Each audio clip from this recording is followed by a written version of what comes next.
My name is Andrea McFarlain. I teach at Sulphur High School in Calcasieu Parish. As an educator, I am truly most passionate about establishing relationships with my students so they can trust me. My lesson today is with 12th grade AP Literature seniors. We're dealing with pastoral poetry. I'm looking at the passionate shepherd to his love, and then the rebuttal with the nymph's reply. And then I'm actually going to have them create their own, I call them seduction poems, where one has to convince the other to do or not to do something. My objectives, I really want them to be able to recognize and then apply all the things that we've studied already about poetry. Before this particular lesson, throughout the first half of the year, we've done quite a bit of poetry, learning all the different types, the different genres, all the elements, the meter, the rhyme scheme, the figurative language, and so I want them to see all of that. All of the students in my class are advanced placement students. Quite a few of them are gifted students. And so with the gifted kids, I tend to move a little bit faster with them. They like to discuss a lot more, and I allow that because they need that. But that works well with all of them. Okay, so here we go. There's a whole genre of poetry called pastoral. Dawson, you can come in. There's a whole genre called pastoral. And these are poems that are about shepherds. And there are enough poems written about shepherds that they came up with a title for them. Okay, so know that. So we're looking at a pastoral poem, and in a pastoral poem, it's going to be lyric, meaning it's not going to tell a story. Good. In our pastoral poetry, it's a lyric poem, does not tell a story, where a shepherd is speaking either to or about a girl that he loves. And a pastoral poem is really going to glorify nature. Okay, so that's what we're about to look at. Is our sweet little shepherd is going to be talking about, or actually talking to, this girl that he loves, and in talking to her that he loves her, he is really going to be laying it on with the nature. Okay, so that's what we're doing. If you look at the poem without even reading it, just looking at the structure of it, it is not a what? We can rule it out. It's not a sonnet. Dang it. It's written in what type of stanzas? Quatrains. Okay? We have 6 quatrains, 4-line stanzas. Look at our rhyme scheme.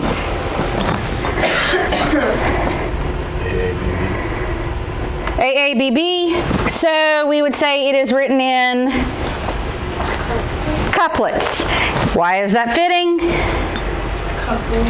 Couple. We have a passionate shepherd speaking to his love. He's writing in couplets. Okay? So, the first one, the passionate shepherd to his love, is written by this guy. His name is Christopher Marlowe. And have you heard of Christopher Marlowe? Of course not. But let me tell you why. Christopher Marlowe, this guy, who I think is pretty good looking. Yeah? No? Definitely not? Not quite. If he would shave? No. No? No? I feel like he would have a baby face. Yeah. Kind of like me. Yeah. Yeah, okay. This guy, Christopher Marlowe, he lived in the mid to late 1500s, okay? He lived the same time as our dude, William Shakespeare. Okay, so we got heavily overshadowed. But here's why, and this is what makes this guy really interesting. Okay, Christopher Marlowe, he's best known for this poem and a play that he wrote called The Tragical History and Death of Dr. Faustus. Has anyone heard of Faustus? Is it Faust? And who is that? Faust? He's the guy that made the bargain with the devil? Yes. Okay, I knew if anybody knew it. Okay. He's and that whole concept, we see movies, we read books, whatever, about somebody making a deal with the devil for fame or wealth or glory or whatever. It comes from Christopher Marlowe's play about Faust or Faustus. Okay? So he's really well known for that, and then he wrote this poem. And then, in his late 20s, he was killed in a bar fight. Yeah. So here's the thing with him being killed in the bar fight. there's speculation as to why. Like, they don't think it was a accidental fight. Okay? There is speculation that, one, Christopher Marlowe was a spy for Queen Elizabeth I and maybe found out something he wasn't supposed to find, and He got. he got in the bar. Or my dear guy here realized that this guy was really some heavy competition, Well, that's for better. and kind of got somebody, because this guy is not the prim, proper, lovely, amazing dude that we like to portray him as, even though I'm totally in love with him. He was raunchy and bad and hung out with some terrible people, and so it would be nothing for him to get one of his terrible friends to go take out the competition. Saul and dirty. Yes, and so there are theories that Shakespeare actually had him taken out because he was competition, and quite a few literary scholars do say, had Marlowe lived, Probably. I would have a life-size Christopher Marlowe in my room. Now understand this too about the forced rhyme. In the 1500s, they didn't necessarily pronounce love, love. It may very well have been pronounced Louvre. But for us, it's now forced.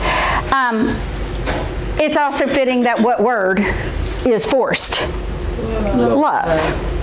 Think about that. Oh. Oh. Why oh? Because it's like, He's trying to force like he's trying to. He's trying to manipulate her. Okay, exactly. What? He's trying to seduce her. Sydney, you said something. A refrain. Yes, where is our refrain? What is our refrain? Come live with me and be my love. It's Right. the beginning too. And what's the whole point of the poem? To be with To me. be. I want you to come live with me and be my love. So here's what I offer. So let's look at it. Is it a hard poem? No. No. This one's kind of. No, literally just. Wait, did you just kind of say I like this one? I heard you say I like this one. I heard it. You heard it? Okay. Okay. I heard it. I'm going with it. Who is this guy? Walter Raleigh. Sir Walter Raleigh. Who is he? Oh, he was the one who went to the Jamestown. Is Raleigh, North Carolina named after him? Uh-huh. Yeah, he was And there's- Jamestown. Uh-huh, which is in what state? English. What? Virginia. If somebody is deaf and dumb, it means they can't hear or speak. Okay? So when it says that, and the Philomel so time drives the flocks from field to fold, when rivers rage and rocks grow cold, and Philomel become dumb, the nightingale what? Quiet. Gets quiet. The rest complain of cares to come. What's our nymph pointing out? It's not Song gonna. They're gonna last. I literally put May because that's what it. Yeah, it's not gonna happen. What you're promising me can't happen. Are gonna sing magical. They're look at the next one. The flowers do fade, and wanton fields to wayward winter reckoning yields. What's going to happen? It won't always be. Winter's coming. Now, if we go deeper with that, winter is death. You're promising me that, but I'm going to get old, you're going to get old, we're going to die.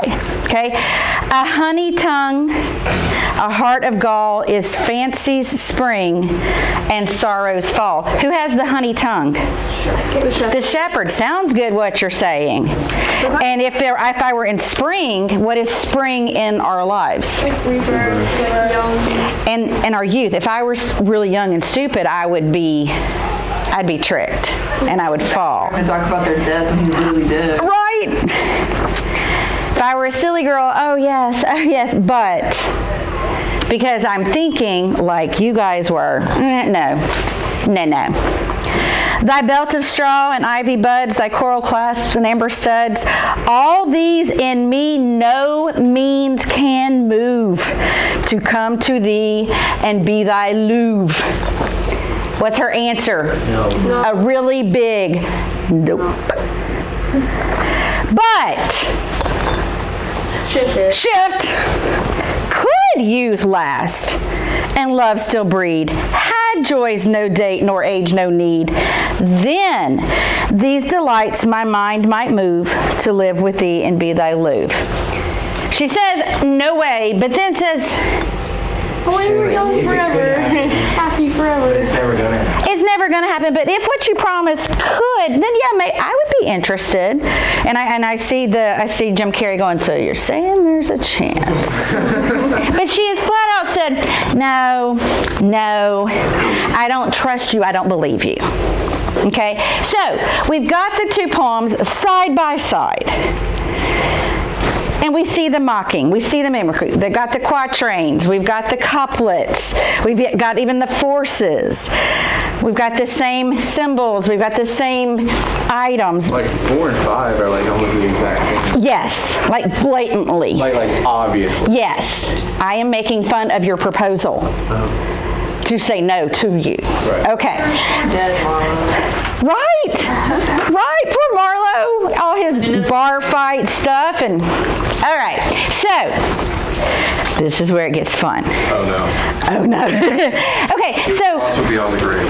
do what? He was sponsored Beyond the Grave. Wait, so the theory that he was a spy for Elizabeth, then Elizabeth's suitor is like dissing him after he's dead when he died. That's so hated. Right? Oh no, that just clicked with me. I didn't realize that. Maybe Riley was the one who killed him. Maybe Elizabeth was like, Because maybe that's what secret he found out. or maybe Elizabeth was like, hey Riley, put this guy to rest. And that's the thing, we don't, but y'all look, like before we do Shakespeare, we're gonna go into like some of the history of this time period. Those people are crazy, like any soap opera. Yes, I mean, good Lord have mercy. All right, so here's what I want you guys to do.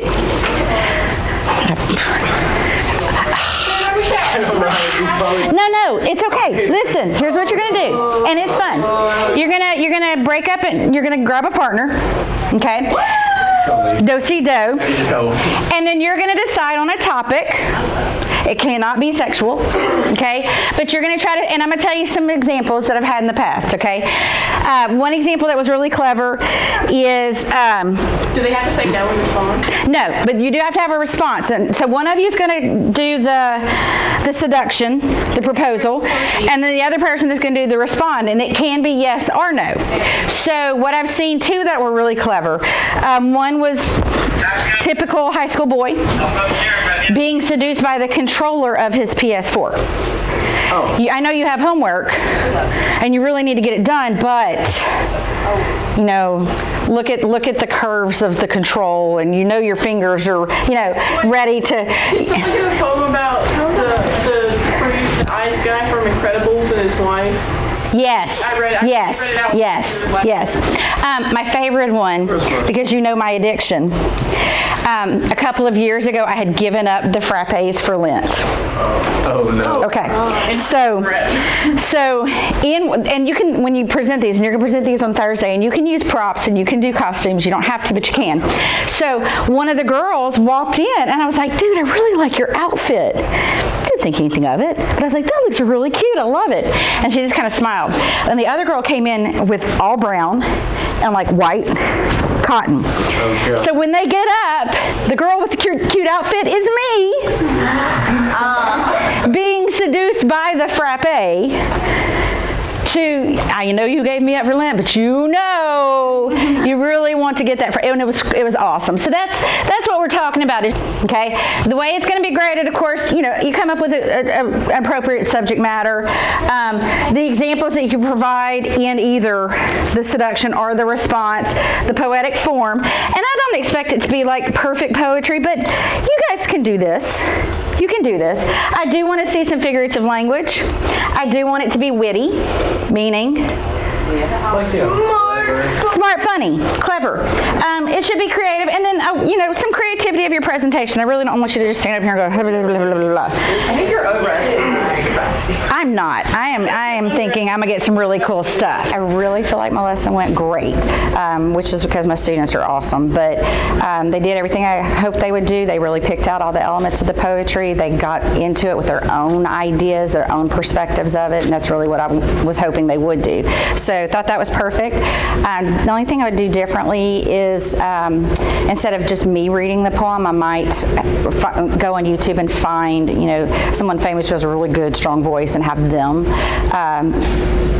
listen to an audio of that instead of me.